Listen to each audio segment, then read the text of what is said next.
Hi guys, welcome to another edition of Gold Bazan. Today we interviewed Earnie Stewart, former sporting director of Alkmaar. He was the mastermind that brought Alireza Jahanbaksh from NEC to this club and is currently sporting director of Philadelphia Union. As always, we appreciate the support and we hope you guys enjoy this.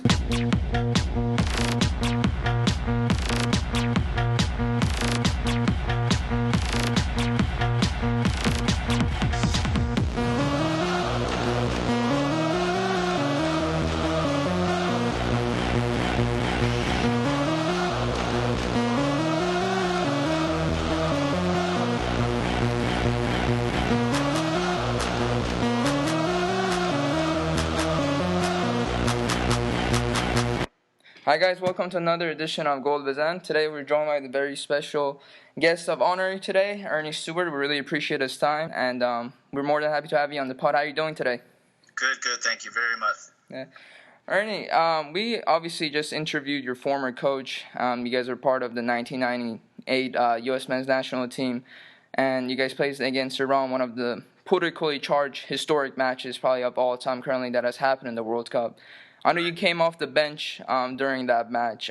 Could you tell us about, the leading up to that match and how was it with, the hostile environment, the players exchanging flowers, which came as symbolic figure into the sense of unity, togetherness, that, something that diplomacy hasn't happened between these two countries. So how was that experience like for you?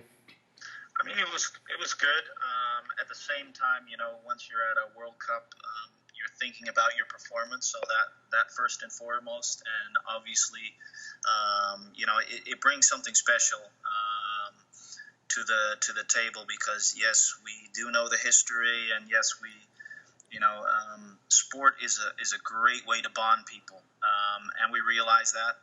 But once again, first and foremost, we wanted to win the game. That was very important, and obviously the outside world makes a lot of the first time in a long history that the two countries are battling each other in the right sense of the way, and that is on the field in sports. So leading up to that, I do remember that we would all interviews were about this, and once again, I thought it was a great way to show that sport and especially soccer in my situation can bond two countries as no other thing can. So I thought it was good. I thought the experience was great.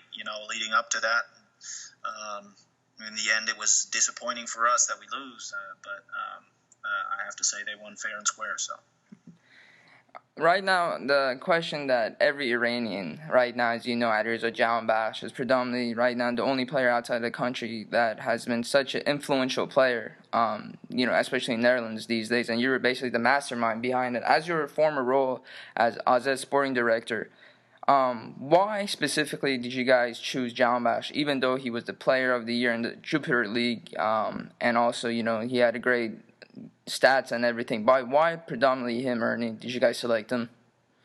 Yeah, well, it goes back to what we want to do with our system and the style of play that we had at AZ. We liked wingers that were the master of their one against one opponent and could actually get by them.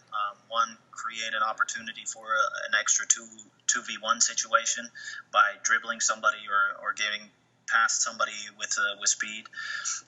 We followed Alireza for a long time.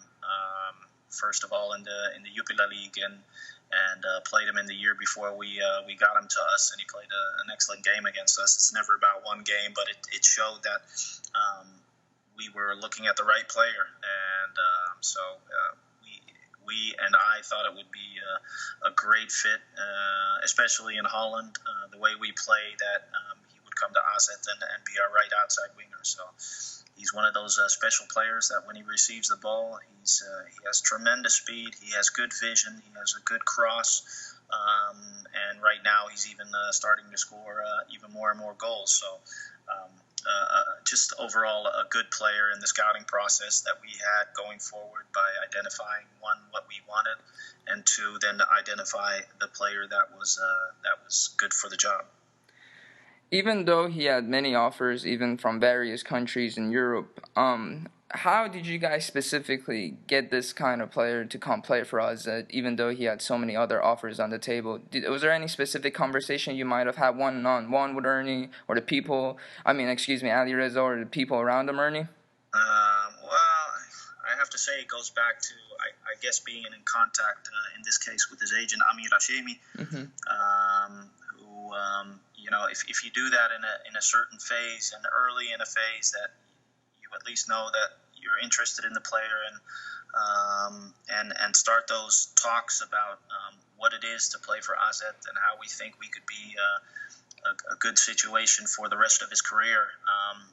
Then again, AZ has also shown in the past that players that come to AZ develop themselves even better and go further in their career. So I think that helps. The talks with Amir help, and obviously in the last part we spoke to Alireza himself and explained what we do, what our goal was, and how an individual like him would fit into that process in developing him and making sure he can make the next step in soccer. Yeah. Right now, Alireza, obviously in that 4-3-3, has definitely secured himself a starting spot and is doing very well, as he had like an early rough patch early on in the season at AZ. Where do you see this player going long-term, Earnie, from what you've seen? Well, Alireza is a special player, so like I said, he's one that he's good in the depth when they send him deep. He's good 1v1. He has a good cross. He's scoring goals. He has a big package to go forward in this game. I think he's at a good club now where they look at the development of the player. Yes, he did have a rough patch in the beginning when he got to AZ, especially with an injury. But he's got over that. He's worked hard, and I think his level is higher than where he is right now. One, he shows it in the Eredivisie every week, and two, he has the chance to show that every couple of weeks in the Europa League. And obviously, when you play well there, that does not go unnoticed.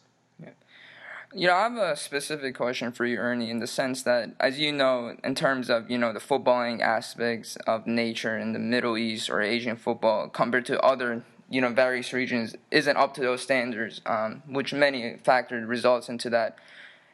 As your time as AZ sporting director, was there any specific notable player you could remember, maybe even from Iran or anywhere, that predominantly of why you guys specifically sometimes don't look at that region, or if you do, what makes it different?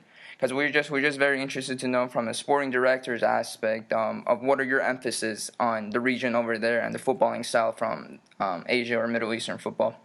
Well, first of all, I don't concentrate on where players come from. It doesn't matter to me. I say that, but at the same time, in the country that I work in, I do believe that you first have to look in your backyard before you go abroad. I think that's very important. Here with the Philadelphia Union too, we're here to create and develop American players too at the same time. So that's the way we worked at AZ, and our ground was a little bit bigger over there. But first and foremost, you look in your backyard because the culture aspect is something that you have to take into account. So I'm pretty sure all over the world there are, being Asia or being the United States or South America, there are very, very good players. Not necessarily every player that is in a certain continent will succeed in another continent because of the cultural differences that there are. So you do all have to take that into account. And once again, first we had our scouting area as Holland and Belgium, Scandinavia. Those were countries that were culture-wise, were very close to where we were. So that made it a little bit easier. So that's why I believe in soccer in general that a lot of continents or let me put it this way, countries in continents stay very close to where they are because the chance of success because of those cultural differences are greater at that time. Once a player comes over and is shown, it makes it a little bit easier, just like with Alireza, to see that he's adapted to that culture. That's and can go further. So that has made that transition a lot easier. Right now, I want to touch base on your current job right now, being sporting director of Philadelphia Union. As you know, MLS is growing. New clubs are coming in. How's this experience been so far to you, and where do you see the MLS going along with this project that it's developing as time is going by? Yeah, I mean, I came here in December. I think we're doing very well with the union, and first and foremost, my job was to create a vision of where we want to go, where do we want to go to, and what do we want to perceive to be in the future. So that's taken a lot of time in the sense that, trying to get our core values right, our playing style right, and our system right, and making sure everybody understands their roles and responsibilities going forward. In general, for the Philadelphia Union in 5 years from now or anything like that, I want to make sure that everybody knows that we are known for developing players, just like we were at AZ, but here at the Philadelphia Union have the same style, that if you want to go further in your career and you want to be at a club that really develops you and make sure you can make that next step in your career, that you choose for the Philadelphia Union, because we have everything in place.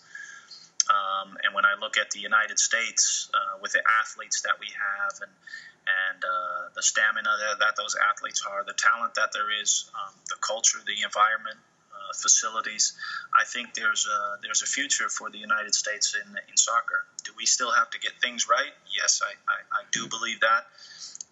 It comes down to how do we influence and develop our kids, and in what detail do we do that? So that comes down to good coaching, and we have to do that and start doing that at an early age. And once we get that all into place, I think it's going to be very difficult for other countries to just win games again in the United States and against U.S. teams, because once again, the talent that's here and the athletes that are here are very hard to compete against. So those are great things that we have in this country when it comes to ingredients, and we have to make sure that we blend those ingredients in a right manner to create a soccer environment that's very difficult to play in.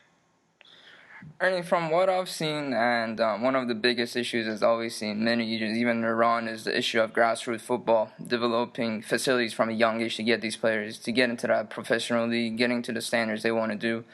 As your role, working as a player, coaching overseas, your role as a sporting director, where do you see the U.S. going with right now the grassroots play? Even right now, a player like Christian Pulisic that is definitely earning the hype and he fully deserves it. Where do you think grassroots football is going to play a big role in the United States nowadays?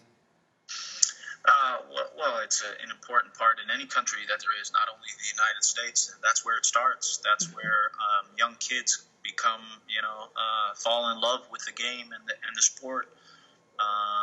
But I do believe we have to invest in that. And when I say invest in that, yes, it does come down to facilities, but more importantly so is who influences and who develops our kids. And so those grassroots right now, I believe, we still work with soccer moms and soccer dads, not necessarily the best people to influence kids on a soccer level when it comes to detailed things at a certain age, how to trap a ball, how to kick a ball. If you've never done that yourself, it's very hard to learn somebody else to do it the right way. And I believe that there lies the whole emphasis of where we need to go to and how we need to get there. And if we can invest in that part, I'd say we're in a good spot to get that grassroots to where it needs to be, and make sure the player pool for every single club in the United States becomes bigger and bigger and bigger. Ernie, my friend, I really appreciate you coming on Goal Zone for giving us your time. Is there any final few thoughts that you have to say, especially about your role as a sporting director now, or anything about Alireza? No, not that I can think of right now. So once again, Alireza is a special player that I and we believed in very much. So I wish him all the success going forward, and maybe he's going to be one of those players at one point that comes to the United States and plays a major role in our league. So that would be good. Players are always welcome. Appreciate it. Thank you so much. No problem at all. Have a good day.